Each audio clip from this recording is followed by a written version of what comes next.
өдрийн мэнд бүгдээрээ одоо нэг хоромхон зур нүдэн хийнэ.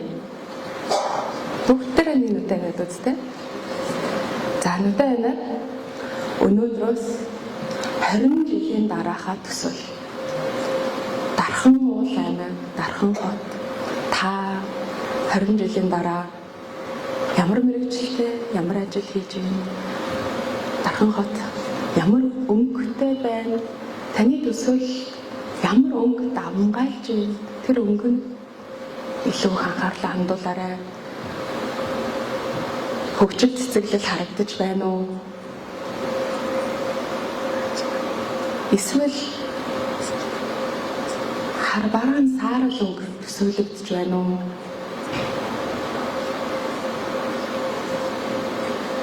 За бүгдээрээ нүдэн нэцгээе.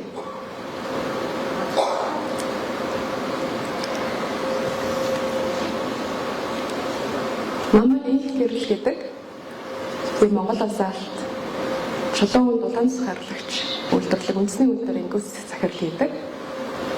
Өнөөдөр би та бүгдтэй нэг арай жоохон сонин содон өмнө сонсож байгаагүй гэж магадгүй. Тэгэхдээ бид нэр зайлшгүй өнөөдөр сонсцсон байх хэрэгтэй нэг сэдвийн тухай ярих гэж ирсэн юм аа.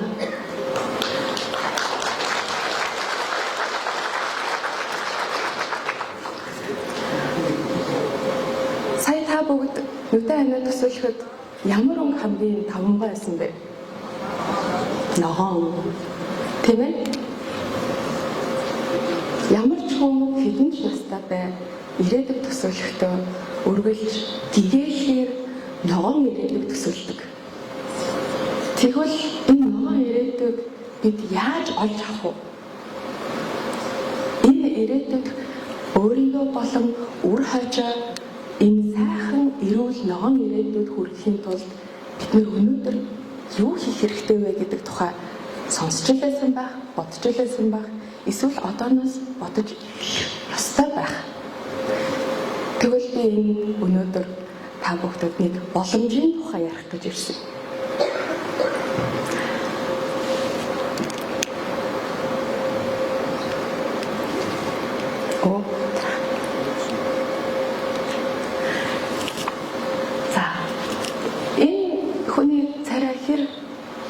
Танилсан харагдаж байна. Өмнө харагдсан уу? Энэ бол Кузнец гэдэг Нобелийн шагнал авчихсан эдийн засагч байгаа.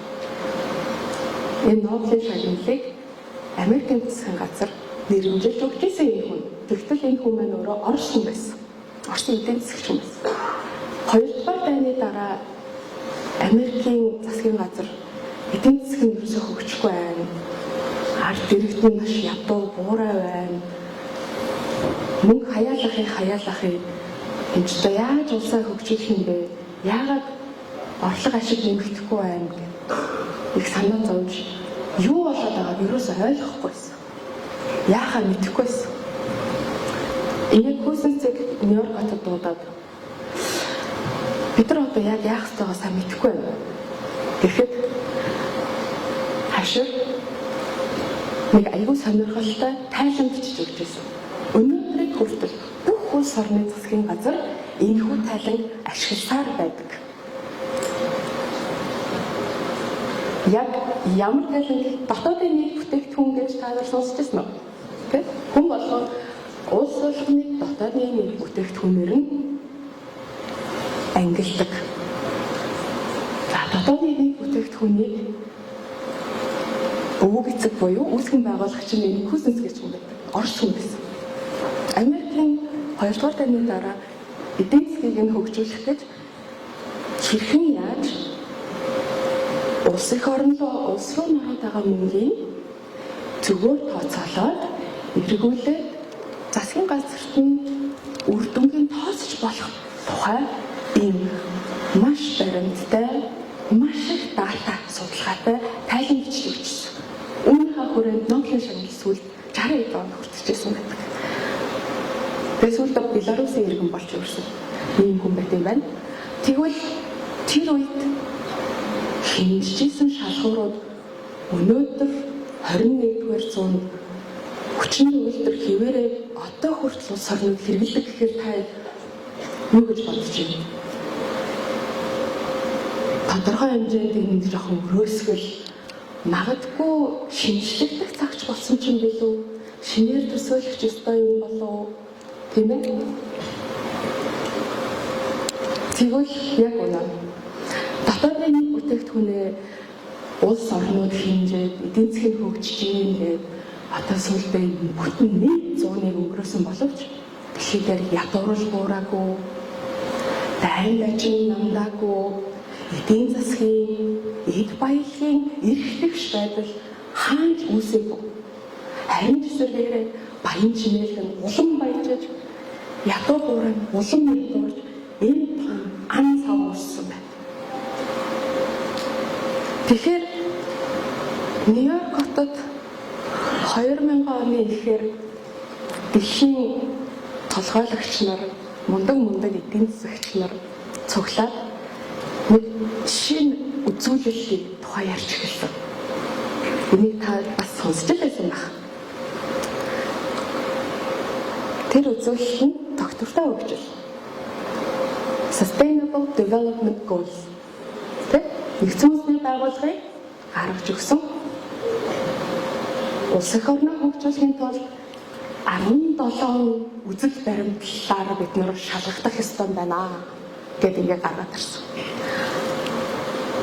Өнөөдөр хүртэл энийг зарим улсууд бид нар ч гэсэн тодорхой хэмжээнд энэ бол нийгмийн харилцааны хүрээнд хийдэг сайн сайхан үйлсийн нэг биш үү гэж бас хардаг. Тэгтэл юу болсон бэ?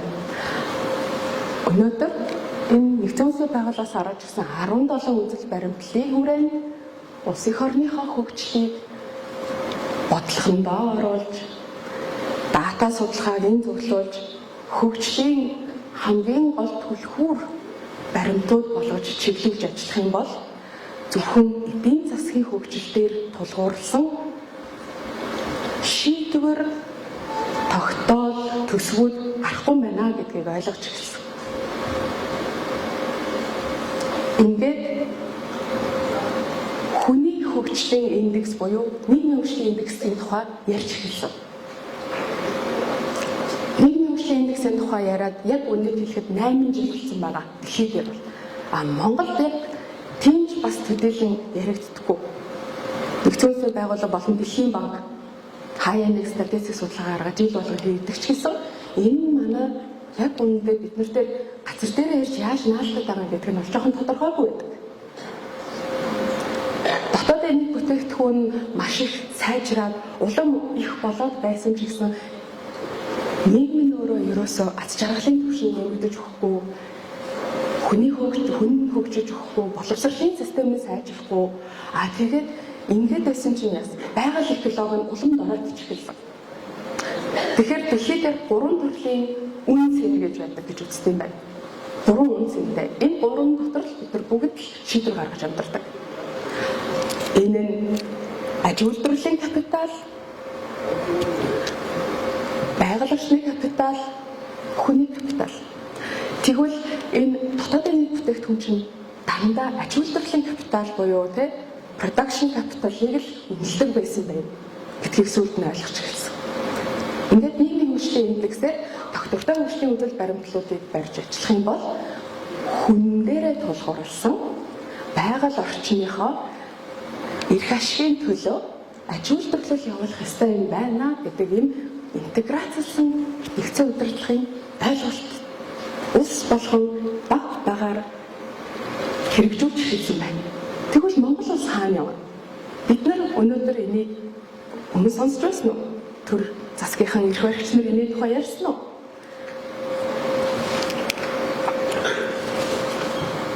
Бид нар өнөөдөр тэрийг эрчим хүчний алдагдал, нүүр сүлжлийн улмар гэдэг нэрээр багсаа мэдээ, телевиз, янз бүрийн газруудаас сонссон байж магадгүй.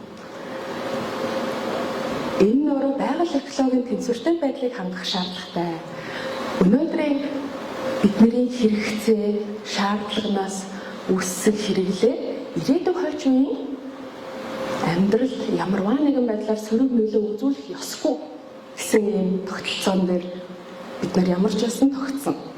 Тэгвэл энэ нүүр сүнсний уулмөр гэж юу юм бэ?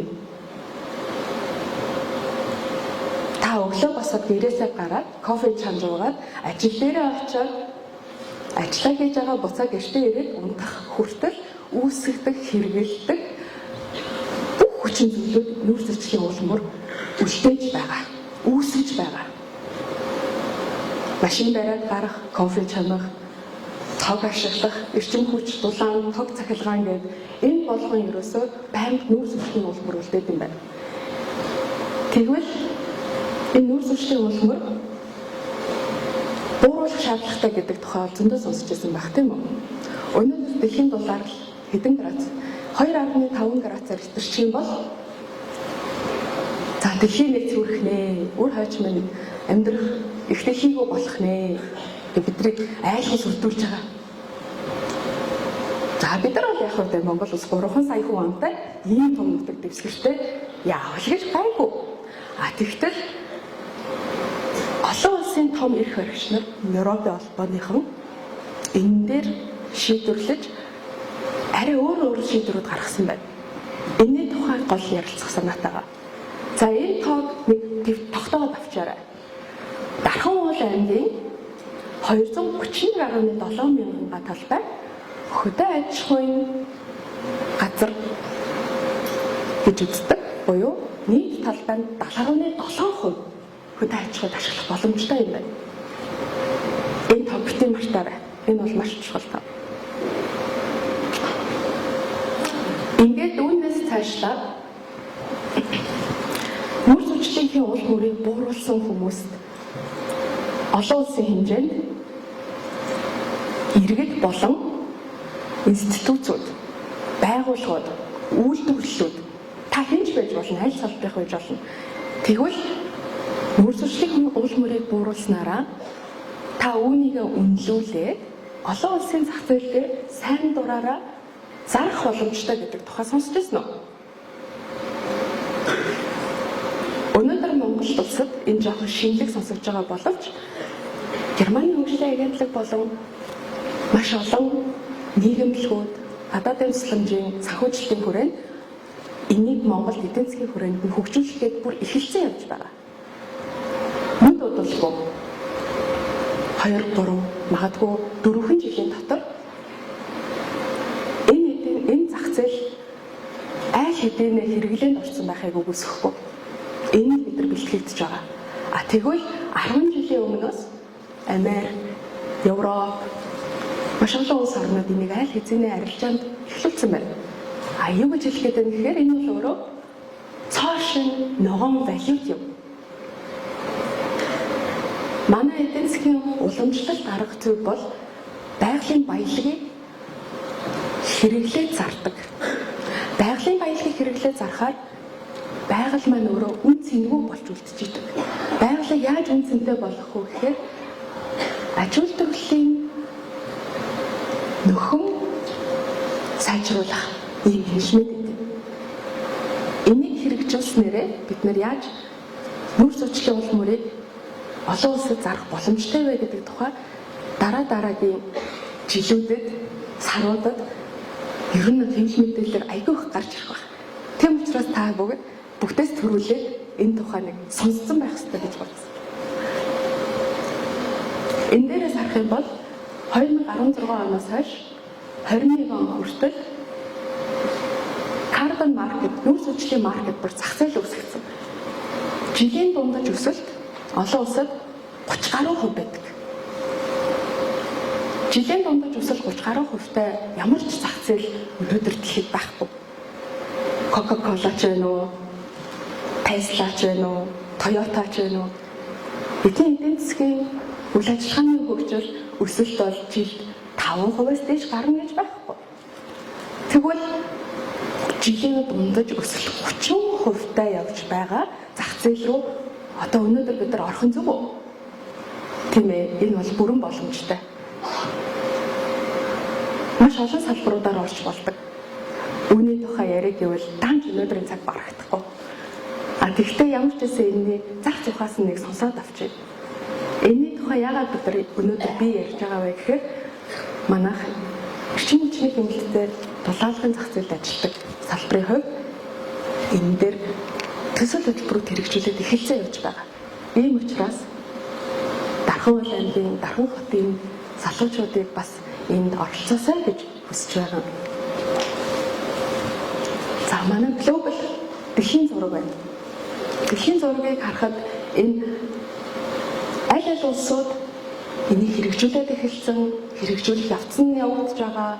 Түр дөнгөж эхний шатандаа орж байгаа тухай энэ олон өнгүүдийг харж болно. Гэтэл нөгөө л нэг Африк, нөгөө л нэг Орос, нөгөө л нэг Монгол улс бас л тоо өнгө байхгүй. Ямар ч өнгөгүй. Бид нар энэ зах зээлээс бас л хоцорсон явж. Бусад дэлхийд дээр хөгждөг бусад бүхэл юмнууд хамгийн Монголоор монголоор дусдаг гэдэг шиг те. Тэгвэл бид нар Дархан хотоос, Дархан Уул аймгаас эхэлж болох юм байна гэж харсан.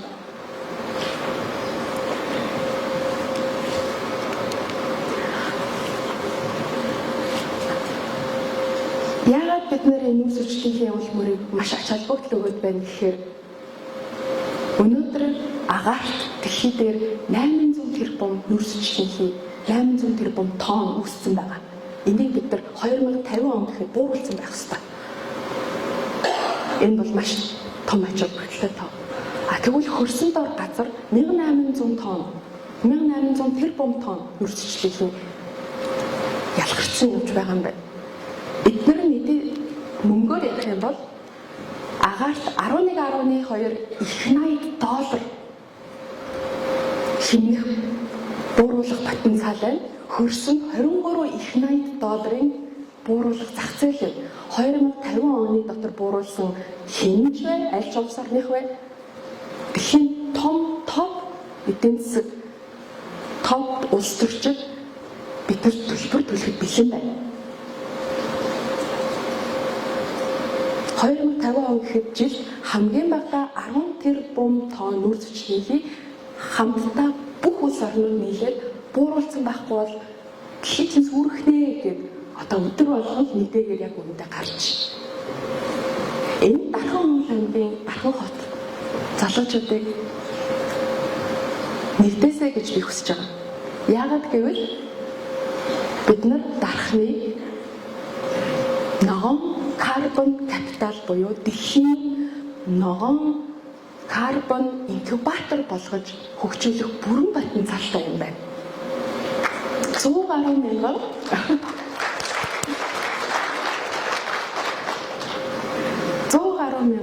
залуучууд маань газар нутганд Дархан Уул аймгийн 70% дээр нь хөдөө аж ахуй байдаг. Энэ гоё тав баримтыг бид нар ашиглах боломжтой юм байна шүү. Ингэснээрээ зөвхөн ногоон хотыг төсөөлөхөөс гадна дэлхийн ногоон карбон капитал болцгоё гэж уриалж байна.